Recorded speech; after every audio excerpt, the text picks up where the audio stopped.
Ассаламу алейкум, мекендештер.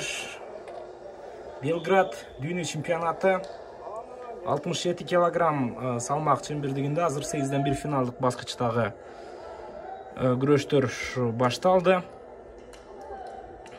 Жана Марлен Асикеев, Александр Леванчук аттуу балбанга каршы күрөш өткөрөт. Марлен Асикеев бүгүн мелдештин экинчи күнүндө биринчи атаандашын уткан бир гана кыргыз балбаны болду. Тилекке каршы ушундай. Бул дүйнө чемпионатында биздин балбандарыбызга ийгилик жылмайбай жатат.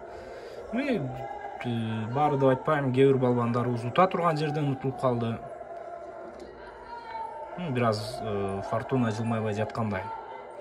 Асикеев абдан ишенимдүү утту биринчи каршылашын. Дүйнө чемпионатында Ослода абдан ишенимдүү күрөш өткөрдү. Үмүт кылабыз Марленден эми бир жакшы жыйынтыкты. Леванчук деген бул белорусиялык балбан. Мынакей байкасаңыздар, көп салмак кууп келгенде таасир калтырат. Марленге караганда кыйла жоон, бир аз бойлуу дагы көрүнөт. Бул нерседен көп деле менимче Марленге бир кыйынчылык жаралбашы керек. Марлен кесипкөй балбан. Активдүүлүктү аз мүмкүн болушунча кыргыз балбаны көрсөтүүдө. Демек, биринчи эскертүүнү жок, кечиресиздер. Тилекке каршы Марленге берип жатат биринчи эскертүүнү. Башкы калыс кабыл алган жок. Ортодогу калыс менен каптал калысы биринчи пассив Марленге деп көрсөтүшкөн болор. Бирок бул жерде эми өзүңүздөр байкап турганыңыздардай эле эч кандай бир сөз айта албайсыз. Марлен пассивдүү кыймылдап жатат деп. Тескерисинче ал активдүү кыймылдап жаткандай көрүнгөн. Бирок эми калыстардын чечими менен талаша албайсың. Алар өздөрүнүн чечимин чыгарды. Ошондой болушу керек. Марлен эми коргонуш керек, жакшылап атаандашына мүмкүнчүлүк бербейт деген ойдомун. Бирок Леванчук азыр жакшы кармап алгандай, өтө жакшы кармагандай таасир калтырууда. Дагы бир темп чыдап койсо, ушул жерде Марленди тургузат. Ой, жакшы. Калыс тургузса деле болот. Болду, тургузуш керек, эч нерсе кыла алган жок. Александр Леванчук кыскасы. 1 минут 15 секунда калган учур. Азыр биринчи бөлүктүн бүтөрүнө чейин Марлен Асикеев биринчи пассивди алдырды. Биринчи упайды алдырды. Бул жерде эч кандай деле коркунуч жок. Марлен өзүнүн күрөшүн көрсөтө бериши керек. Эле атаандашын утуп алганга толук мүмкүнчүлүгү бар. Экинчи бөлүктө эгерде тең күрөшө турган болсо дагы калыстар Марленге ошондой партер берет.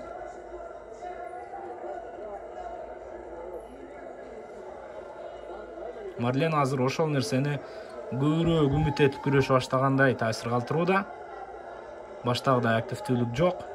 Экинчи бөлүктүн башында ошол активдүүлүктү кошууга аракеттенет.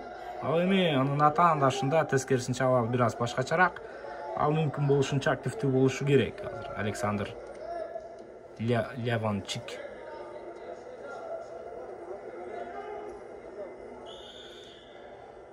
Биринчи бөлүк дээрлик жыйынтыкталып калды.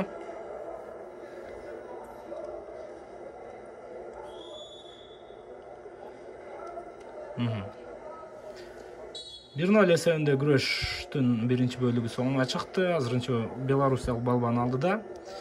Бул дүйнө чемпионатына барган грек-рим күрөшү боюнча 8 балбандын бири гана мынакей азыр медаль үчүн өзүнүн үмүтүн сактап турган маалы. Эми калган балбандарда да болуп калышы мүмкүн, айрыкча ошол бүгүн күрөшкөн балбандарда. Эгерде анын атаандашы финалга чыгып кетип, андан кийин мүмкүнчүлүк жаралып калышы ыктымал. Анткени менен аларды биз утулду деп эсептей турган болсок, бир эле Марлен Асикеевди азыр медаль алуу мүмкүнчүлүгү сакталып турган маалы. Үмүт кылабыз ошол биздин мекендештерибизди утуп алган балбандар, кайсы өлкөнүн балбандары болсо дагы финалга чыгып, биздин балбандарга көңүл жубатуучу күрөш укугун берсе экен деп.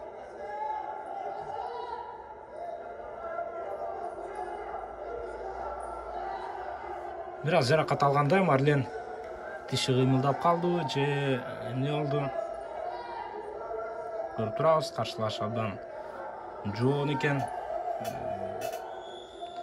Көлөмү да чоңдой.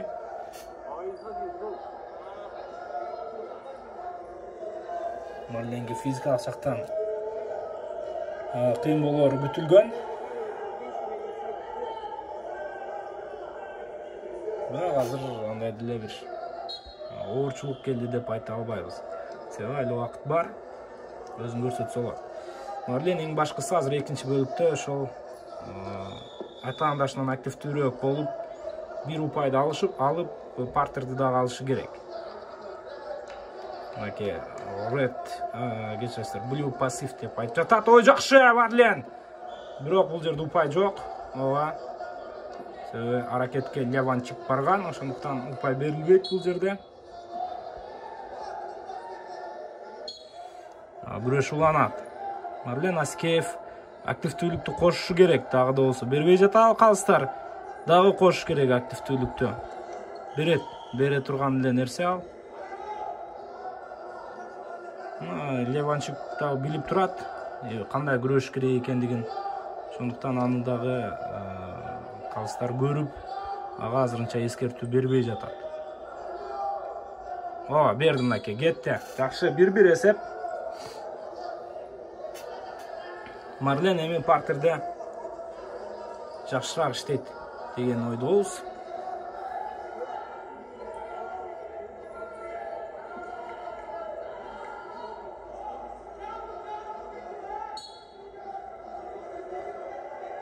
Иштеш керек эми Марлен.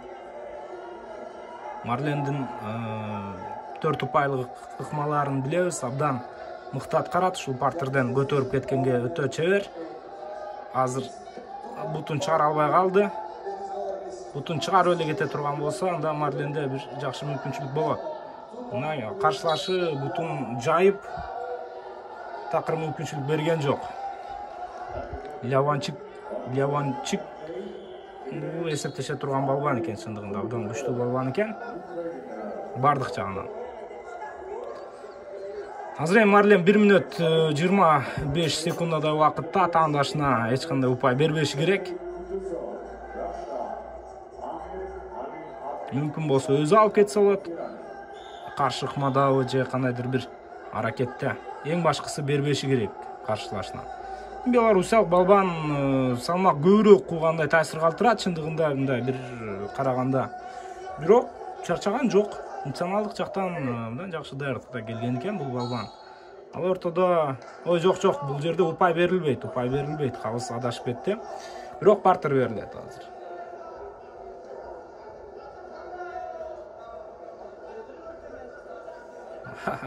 Марлен таң алып жатат азыр, кантип эле атаандашка берип жатасыңар дегендей кылып. Коргонуш керек эми Марлен, башкы максат коргонушу керек. Бербе Марлен, бербеш керек. 10 секундадай убакыт өттү, бербечи Марлен. Бербечи, жакшы Марлен, өзү контрыкманы мыкты жасады, 2 упай жана туше бул. Калыс, туше. Эми челлендж алат, ызычы болот. Түшүнүктүү жагдай. Бул жерде буту менен илип кетти деген бир оюн билдиришет. Бирок менин оюмча буту менен илип кеткен жок. Марлен таптаза эле алды. Таптаза эле утту менин оюмча. Бүтөбүз эми жыйынтыкты бүтөбүз. Челлендждин жыйынтыгын. Мен жеке пикиримде, менин байкашымча, бул жерде Марлен таза эле бут менен илип, же болбосо кандайдыр бир чалуу ыкмасын жасаган жок. Таптаза жасады ыкманын баарын тең.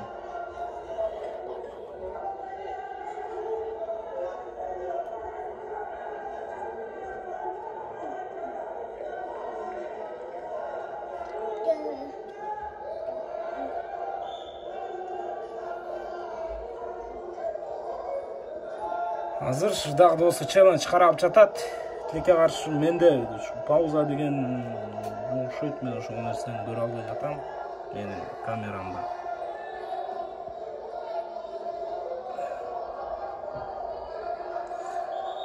Челленджди карап жатышат, а бул жерде эч нерсе жок менин оюмча.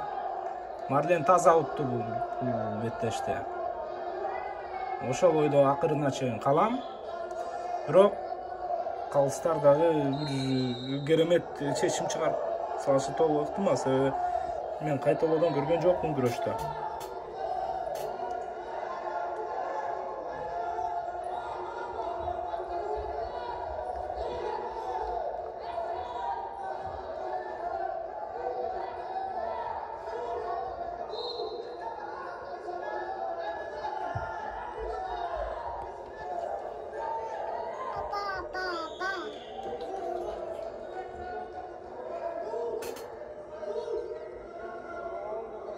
Өтө көп убакытка карашты, азыр чечим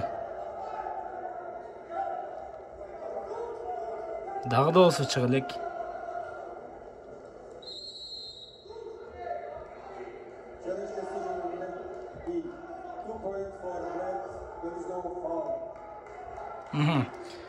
Челленджде утулду. Челлендж lost. 2 упай кызыл кийимчен балбанга деп айтты. Ошондой эле 1 упай берилбейт, себеби Марлен Асикеев атаандашын таза далысына басып утуп алган болчу. 1 упайды деле көрсөтүп жатат. Бул эч кандай мааниге ээ эмес 1 упай, себеби таза далысына басып утуп койгон буга чейин эле. Мына достор, Марлен Асикеев чейрек финалга чыкты. Чейрек финалдагы күрөшүн чыдамсыздык менен күтүп калабыз.